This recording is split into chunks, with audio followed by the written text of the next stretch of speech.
Estamos en la penúltima carta de las 7 que el Señor envía por medio de Juan a las iglesias de Asia Menor, y el texto lo encontramos en Apocalipsis capítulo 3 versículos 7 al 13, que dice así: Escribe al ángel de la iglesia en Filadelfia, esto dice el santo, el verdadero, el que tiene la llave de David, el que abre y ninguno cierra, y cierra y ninguno abre.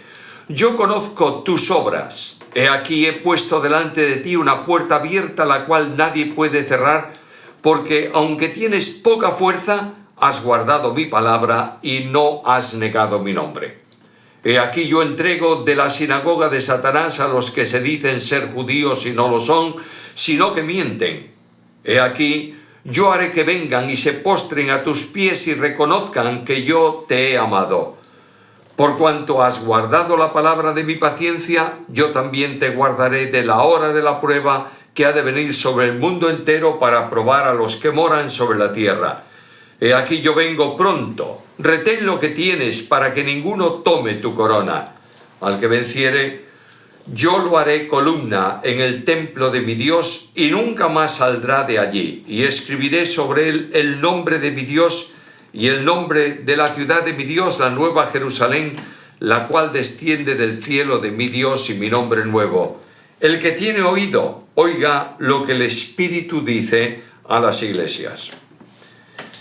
Cuando nos acercamos a esta carta, lo mismo que a las anteriores y la que nos falta todavía, tenemos que entender que el Señor escribe y la estructura del escrito es exactamente igual en todas ellas. En primer lugar aparece la iglesia y el Señor, que se define de una forma distinta en cada una de las cartas.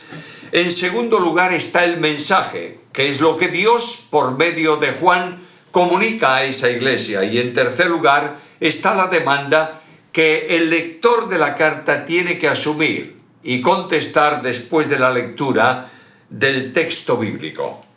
En primer lugar está la iglesia y el Señor.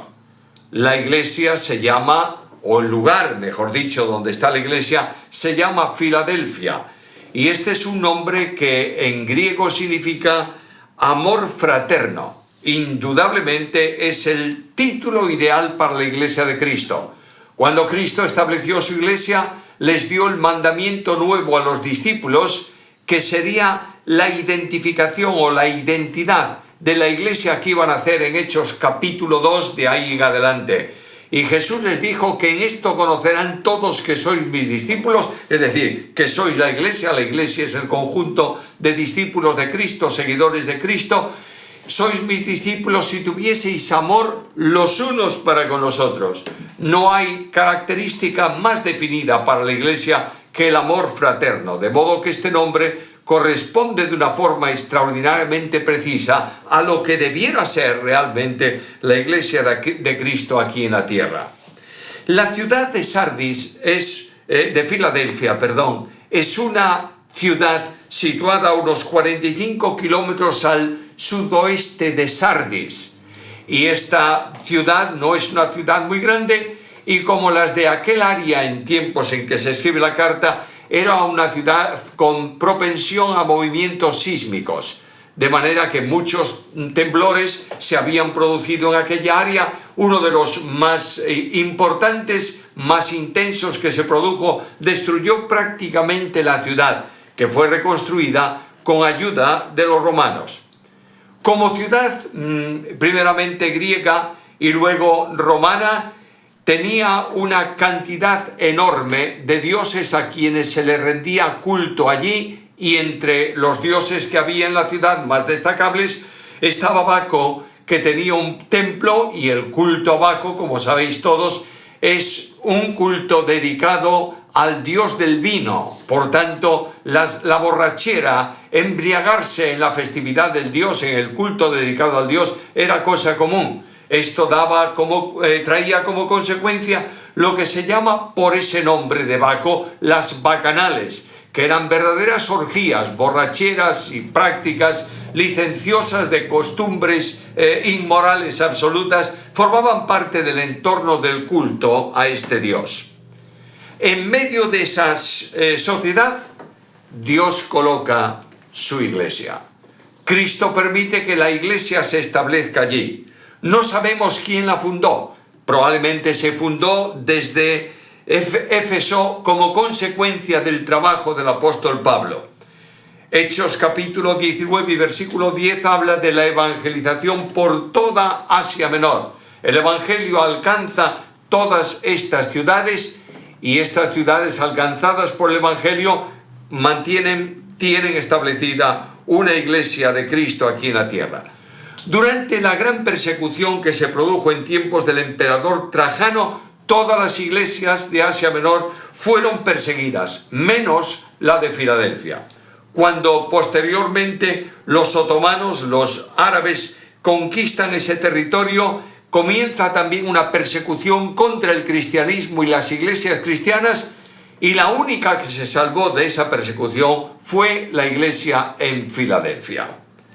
Ahora, presentada la iglesia, sabiendo a qué iglesia el Señor escribe, la presentación del Señor viene inmediatamente en ese mismo versículo 7. Lo primero que se dice de Cristo es esto. Esto dice el Santo. Es el título de Dios por el que es adorado en su trono. Los serafines, los querubines, presentan delante del Señor su adoración y proclaman su santidad. Y en Isaías capítulo 6, versículo 3, leemos aquellas palabras de la adoración angelical: Santo, Santo, Santo. Ahora, precedido del artículo determinado, el Santo excluye cualquier tipo de santidad que no sea absoluta. Está refiriéndose al único que es de esa condición, el único santo. Los ángeles son santos, sin duda ninguna, los que no han caído, por supuesto. Los pecadores que creen en Cristo son hechos o son santificados, pero nadie alcanza la perfección infinita de la santidad de Dios. La Biblia llama a Dios en varios lugares el Santo. A modo de ejemplo, en Isaías capítulo 40 y versículo 25. Cuando Jesucristo fue anunciado a María por el ángel dijo a María: por tanto, el santo ser, traduce Reina Valera esta salutación o este anuncio del ángel, el santo ser que nacerá. Realmente en el texto griego no hay ser en ningún lado. Como mucho estaría el artículo determinado el santo. Más bien aparece en forma neutra, es decir, lo santo, que quiere decir que es lo infinito, lo absoluto, lo totalmente santo. Cuando Cristo comienza su ministerio, frente a la negativa de los judíos, especialmente de los líderes, de aceptarlo como el Mesías y mucho menos como el Santo de Dios, los demonios aceptan a Cristo como el Santo y reconocen que Jesús era el Santo de Dios. Lo podéis encontrar en Lucas capítulo 4, versículo 34 y en Marcos capítulo 1, versículo 24. La declaración que se va a hacer por parte del Señor sobre esta iglesia es una declaración de virtudes que están observadas desde la santidad de Dios. No es una observación de virtudes externas, sino que lo primero que va a reconocer el santo es lo que realmente es santo en aquella iglesia. En segundo lugar, se le llama el verdadero, de la misma manera con artículo determinado. Quiere decir que es el único absolutamente verdadero. ¿Por qué? Porque es la verdad. Jesús dice: yo soy el camino y la verdad y la vida, siendo Él la verdad absoluta, infinita y suprema de Dios. Todo cuanto Él dice es verdadero y Él mismo es verdadero. El Apocalipsis lo presenta como el testigo fiel y verdadero. Por tanto, el que está diciendo lo que va a decir es el que no puede equivocarse, el que siendo santo no puede mentir y el que siendo verdad dice solamente aquello que es absolutamente concreto y determinado en cuanto a la iglesia. La verdad, que es Cristo en esencia, es también luz verdadera. Es decir, La luz de Dios ilumina, alumbra lo recóndito del corazón de las personas y lo más secreto de la Iglesia. Y esta luz verdadera viene al mundo con Cristo y en Cristo. Juan capítulo 1, versículo 9. Pero es también Cristo el verdadero pan de vida. Juan capítulo 6, versículo 32. Y es más, vinculado con este calificativo de verdadero está también la vid. Cristo es la vid verdadera, porque sustenta el fruto agradable para Dios. Juan capítulo 15, versículo 1.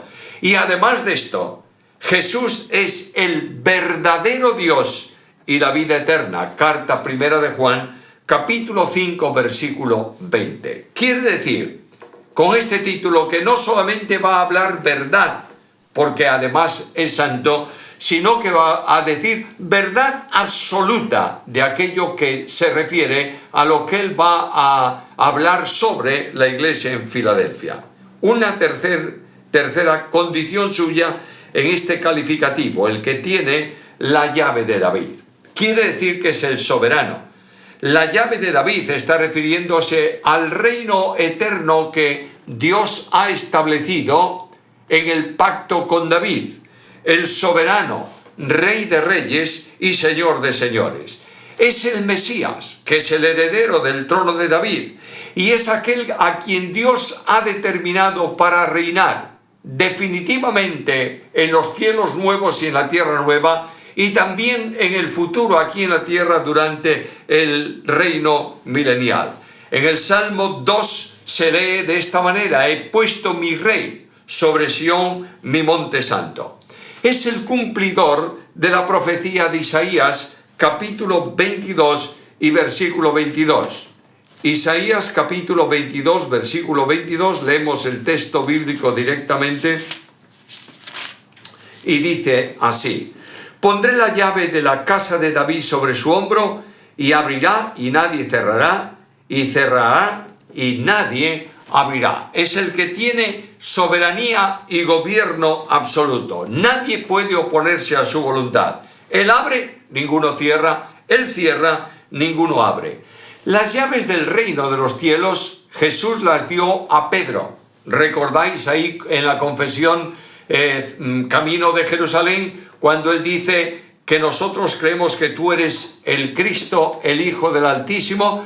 Él inmediatamente dice: yo te doy las llaves del reino de los cielos. Y estas llaves dadas a Pedro del reino de los cielos fueron utilizadas para abrir el reino por la predicación del Evangelio a los judíos, Hechos capítulo 2, y más adelante a los gentiles en casa de Cornelio.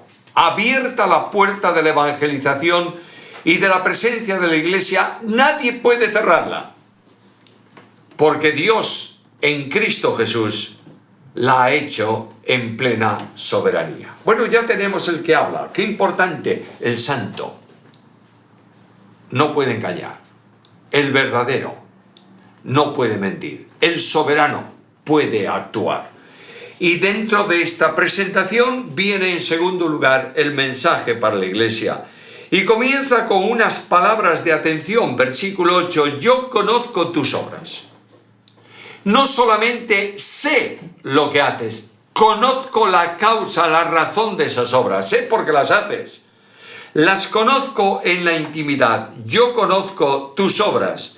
Y en razón de lo que tú eres, yo he puesto delante de ti una puerta abierta, la cual nadie puede cerrar. Siempre que se lee el versículo, surge la pregunta del intérprete: ¿cuál es la puerta abierta que Jesús puso delante de esta iglesia que nadie puede cerrar? Porque hay iglesias que existieron y desaparecieron. Hay iglesias que tenían firmeza en la doctrina y dejaron de tenerla. ¿Qué puerta es la que Dios ha abierto delante de esta iglesia que ninguno puede cerrar? Tiene muchas respuestas. Una de ellas es la puerta de la comunión con Dios. Dios ha abierto una puerta de comunión con el creyente que nadie puede cerrar. Dice el apóstol Juan en la carta primera, hablando de comunión entre los hermanos, dice que nuestra comunión es verdaderamente con el Padre y con su Hijo Jesucristo. Es más, nosotros tenemos comunión con Dios por medio de nuestro Señor Jesucristo. La comunión tiene que ver también con la participación en la vida común. Nosotros tenemos vida eterna y Dios ha abierto una puerta de vida eterna que nadie puede cerrar.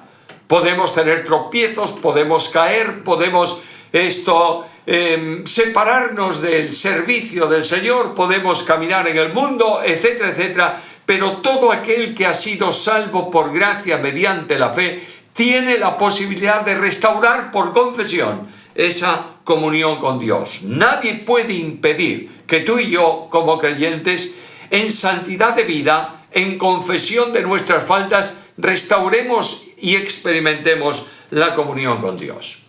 Otra puerta, o otro significado de esta puerta, es la puerta de la oración. ¿Quién puede impedir que el creyente acceda al trono de gracia?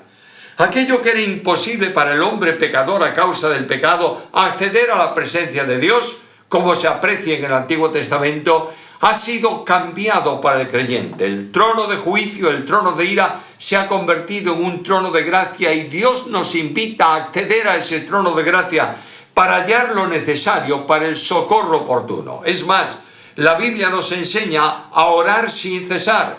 Por tanto, la oración al Padre, en el nombre del Hijo, en el poder del Espíritu Santo, nadie la puede impedir. Puede ser que el creyente esté en una cárcel, encerrado, esperando sentencia de muerte, como era el caso de Pablo cuando escribe la segunda epístola a Timoteo. Puede ser que esté solo y desterrado en algún lugar aislado de la tierra. En cualquier momento, en cualquier lugar, en cualquier ocasión, la puerta de la oración está abierta para que el creyente acceda a la presencia del Señor. Es también la puerta del compromiso de vida. Y el compromiso de vida para el cristiano descansa en dos grandes pilares: amor y edificación. Todo aquel que ha nacido de nuevo ama con el amor con que él fue amado. No en la intensidad o en la dimensión, porque el amor de Dios es infinito y yo soy limitado.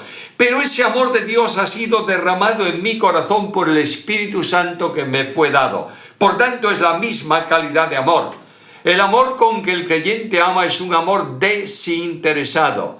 Es un amor de entrega. Es un amor que busca el bien del otro. Por tanto, juntamente con el amor, está siempre vinculada la edificación. Cuando el apóstol Pablo escribe sus epístolas, en más de una ocasión habla de la necesidad de que de la boca del creyente salgan palabras edificantes, palabras rodeadas de gracia. No hay forma o no debe haber forma de un dialogar entre cristianos que no sea el diálogo de la edificación, conduciendo a cada uno a un mayor nivel espiritual de vida. La iglesia que no ama y que no edifica no es iglesia. Y aquí el Señor abre la puerta para que la iglesia practique el amor y para que la iglesia edifique a los miembros, se edifiquen mutuamente los unos para los otros. Dios ha abierto también la puerta de la predicación del Evangelio. En el Evangelio según Marcos leemos aquellas palabras: id por todo el mundo y predicad el Evangelio. O si lo prefieres, según Mateo: ahora con mi autoridad os mando a las naciones para que hagáis discípulos. En Hechos capítulo 1, cuando se habla de la ascensión del Señor a los cielos, el Señor les dice: esperad hasta que seáis recibidos de poder de lo alto, y entonces me seréis testigos en Jerusalén, en Judea, en Samaria y hasta lo último de la tierra. El Evangelio tiene que ser proclamado, no solamente en voz audible, sino con el silencio del ejemplo. Muchas veces no podremos predicar el Evangelio. Hay personas que además físicamente están limitadas por su condición natural. Un mudo, por ejemplo, no podría predicar el Evangelio. Pero no hay Evangelio más eficaz y mensaje más eficiente que el de una vida cambiada y transformada por el poder de Dios. Dios ha abierto una puerta. Nadie, ni en cielos, ni en tierra, ni bajo la tierra, podrá cerrar la puerta de la evangelización. Dios abre también la puerta del poder victorioso. Todo poder, dice Jesús, me es dado en el cielo y en la tierra. Y añade, he aquí yo estoy con vosotros. Por tanto, si estoy con vosotros, todo mi poder está puesto al servicio de los creyentes y al servicio de la iglesia. No para que el creyente actúe ejecutando el poder de Dios cuando no es conveniente. No para que se establezca Él como rector del poder de Jesucristo o del poder del Espíritu. El poder de Dios se manifiesta cuando en la soberanía de Dios es necesario y es preciso para el cumplimiento de su propósito aquí en la tierra. Tenemos una puerta de poder victorioso. Yo me pregunto muchas veces si en la iglesia donde yo estoy se ve el poder victorioso de Dios en cada reunión de la iglesia. Si yo veo cada día en la congregación el poder victorioso de Dios en salvación, si yo veo el poder victorioso de Dios en restauración, si veo el poder victorioso de Dios en la apertura de los obstáculos que la iglesia encuentra en el camino, Dios ha abierto una puerta de poder para la iglesia. Dios ha abierto también una puerta de servicio. No es posible hablar de iglesia sin hablar de servicio. En la carta primera a los Tesalonicenses, capítulo 1, el apóstol Pablo dice que la iglesia en Tesalónica se conoce y dan testimonio todos de ella, de cómo os convertisteis de los ídolos a Dios para servir al Dios vivo y verdadero. Quien vive a Cristo sirve porque Cristo fue siervo. Y la grandeza de la iglesia está precisamente en servir como fue servida. Los creyentes tenemos que servir porque Cristo, que se hace vida en nosotros, ha sido el siervo de los siervos y primeramente nos ha servido a nosotros. La puerta abierta en base a lo que Cristo es, no a lo que es la iglesia. Cristo está sentado a la diestra de la majestad de las alturas. Y el apóstol Pablo en Filipenses capítulo 2 versículos 9 a 11 dice que recibió el nombre que es sobre todo nombre, para que en el nombre de Jesús se doble toda rodilla de los que están en el cielo y en la tierra y debajo de la tierra, y toda lengua confiese que Jesús es el Señor, para la gloria del Padre. Dios a nuestro lado siempre. ¡Qué bendición tan grande encuentro en este versículo! En medio de las pruebas más intensas, el Señor está a nuestro lado. No solamente como colectividad de iglesia, sino como individuos, como creyentes salvos por gracia mediante la fe. En medio del conflicto, de las pruebas, de la angustia, de las dificultades, como dice el Salmo 91 en el versículo 15, con Él estaré yo en la angustia. Y el Señor dice a la iglesia hoy, mira, yo he puesto una puerta abierta delante de ti, la cual nadie puede cerrar. Ahora inmediatamente viene el versículo, en el mismo versículo, las condiciones para que esa puerta se mantenga no solo abierta, sino que sea útil, se pueda acceder por ella a las bendiciones de Dios. La primera condición es que para que Dios manifieste su poder y su gloria, su omnipotencia, su presencia, respuesta a la oración, etc., la iglesia tiene que tener poca fuerza. Notad lo que dice el texto, porque aunque tienes poca fuerza. Quiero recordaros, queridos amigos y hermanos, que la fuerza de la iglesia es la fuerza del Espíritu Santo operando en la iglesia. En Zacarías capítulo 4 y versículo 6 leo estas palabras: no es con ejército ni con fuerza, sino con mi espíritu, dice el Señor. Las debilidades permiten mantener esa fuerza, y el apóstol Pablo decía que cuando él era débil, entonces era fuerte. Cuando la debilidad nos hace sentir nuestra pequeñez, es la fuerza de Dios que viene a nuestro encuentro para esforzarnos. La profecía de Isaías dice que Dios da fuerzas al que no tiene ninguna. Es imposible esto humanamente hablando, pero el Dios de la gloria al que tiene poca fuerza le da la fuerza necesaria para poder llevar a cabo la misión. Quiero recordaros algo que sin duda todos sabéis. Las fuerzas mías junto con las de Dios son siempre más pequeñas que las de Dios solo.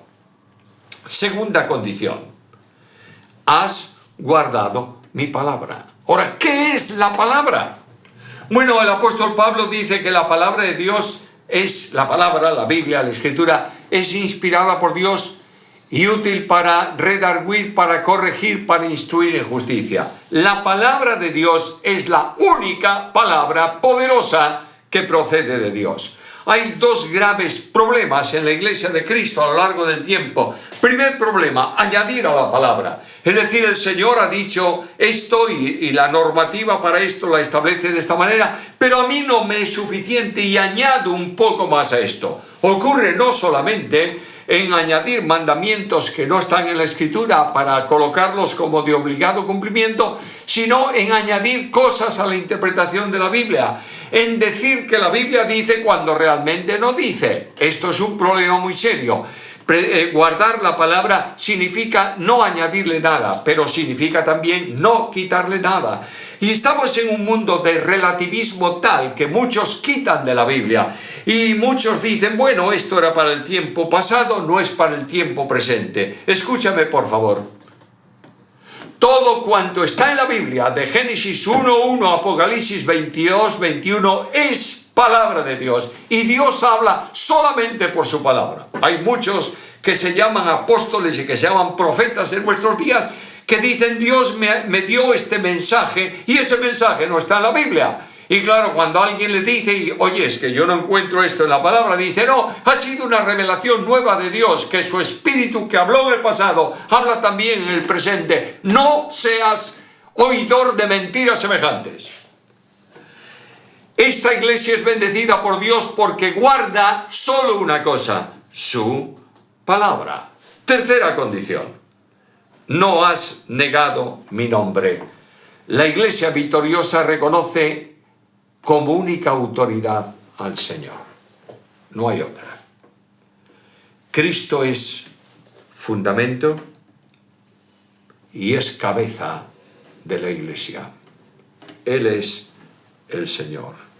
La iglesia victoriosa vive en dependencia de Cristo. Y el apóstol Juan nos dice que la victoria que vence al mundo es nuestra fe.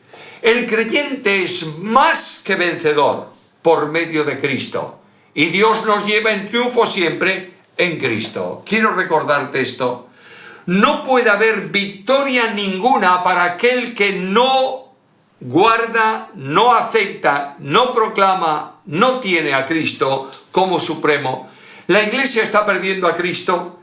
Los pastores en la iglesia predican muchas cosas, pero no siempre predican a Cristo. Los maestros en muchas congregaciones enseñan muchas cosas de la Biblia, pero no conducen esa interpretación y esa enseñanza a Cristo. Cristo y solo Cristo y nada más que Cristo es el que da victoria a la iglesia. Además, hay una actuación de la iglesia que contra los que afrentan y persiguen a los cristianos. Versículo 9. He aquí yo entrego en la sinagoga de Satanás a los que dicen ser judíos y no lo son, sino que mienten. He aquí yo haré que vengan y se postren a tus pies y reconozcan que yo te he amado. Gente que se cree grande en el mundo, derrotados a los pies de la iglesia, reconociendo algo, que los creyentes son objeto de la protección y del amor de Dios. Mis amigos queridos, no es la iglesia la que derrota a estos, es Dios que lo hace y los presenta delante de la iglesia. Y finalmente el Señor hace una promesa solemne. En Romanos capítulo 16 versículo 20, Pablo dice que Dios hollará, pisará pronto bajo vuestros pies a Satanás. Dios coloca a las fuerzas enemigas, simbólicamente hablando, debajo de los pies de la iglesia, porque Dios nos ama y Dios mantiene una puerta abierta. ¿Algo más? Porque esta iglesia tiene poca fuerza y guarda la palabra y no niega su nombre. El Señor va a guardar a la iglesia de la hora de la prueba. La palabra paciencia aquí significa firmeza sin claudicar. Sufrió la tribulación, persiste en la fe. Y añade aquí el texto que la va a guardar de la hora de la prueba que ha de venir sobre el mundo. Ahora nota lo que aquí dice en relación con un tiempo que vendrá en el futuro de aflicción y de ira venidera, lo que se llama muchas veces la gran tribulación. El propósito de esa prueba no es probar a la iglesia, es probar a los que moran sobre la tierra. Y la iglesia va a ser retirada de esa hora de prueba y llevada antes a la presencia del Señor en lo que se conoce como el traslado de la iglesia o el rapto de la iglesia. Dios va a venir para llevarnos a su presencia y anuncia la gloriosa venida del Señor. Versículo 11, yo vengo pronto. Retén lo que tienes para que ninguno tome la corona. Ahora esta gloriosa venida levanta nuestros ojos de las tribulaciones pasajeras y nos sitúa en una mirada de fe, no solo de lo que viene, sino de aquel que viene. Finalmente está la demanda. Versículo 11, retén lo que tienes para que ninguno tome tu corona. Es decir, camina en el camino victorioso. El apóstol Pablo dice, yo tengo que correr de manera que logre alcanzar la meta y el premio de la soberana vocación en Cristo Jesús. Dice, no lo he alcanzado todavía, pero prosigo corriendo en las reglas que Dios ha establecido. Y aquí se nos dice, corre ese camino de victoria, porque al final del camino de victoria está la corona que Dios te va a dar. Y hay una promesa muy especial. Te voy a colocar como columna en el templo de mi Dios. Versículo 12. Al que venciere yo lo haré columna en el templo de mi Dios y nunca saldrá de allí, y escribiré sobre él el nombre de mi Dios y el nombre de la ciudad de mi Dios, la nueva Jerusalén, la cual desciende del cielo de mi Dios, y mi nombre nuevo. Las piedras en un edificio pueden ser retiradas. No muchas, pero algunas sí. De modo que yo tengo una pared de piedra hecha con piedra, la sustento con maderas o con hierro y retiro una piedra para sustituirla por otra, por ejemplo. Pero la columna en un edificio no puede ser retirada. Y aquí en el templo no solamente están las piedras en las paredes, sino las columnas del templo. Las piedras del nuevo santuario de Dios. Un candelero puede ser removido, pero una columna no puede ser quitada de su lugar. De manera que en la columna está el nombre de Dios, para que todos sepan que la gloria de la iglesia es siempre de Dios. Y el nombre de ella, la Nueva Jerusalén, ciudadano de la ciudad de paz. Y finalmente, esa columna tendrá también mi nombre nuevo en identificación plena con Jesús. No hay duda ninguna que tenemos que correr la carrera con paciencia y alcanzar la meta, de acuerdo con las normas que Dios ha establecido para la victoria. Pero quiero recordarte esta promesa para la iglesia, y con esto termino. He puesto delante de ti una puerta abierta, la cual nadie puede cerrar. Y ahora el Señor dice, versículo 13, el que tiene oído, oiga lo que el Espíritu dice a las iglesias. Y lo que el Espíritu dice a las iglesias es algo sencillo. ¿Tienes poca fuerza? ¿Estás guardando mi palabra? ¿No has negado mi nombre? Y en este desafío personal, tú y yo tenemos que responder. Y decir al Señor, Señor, reconozco que tengo a veces demasiado fuerza y necesito tu fuerza y no la mía. Señor, reconozco que muchas veces no guardo tu palabra.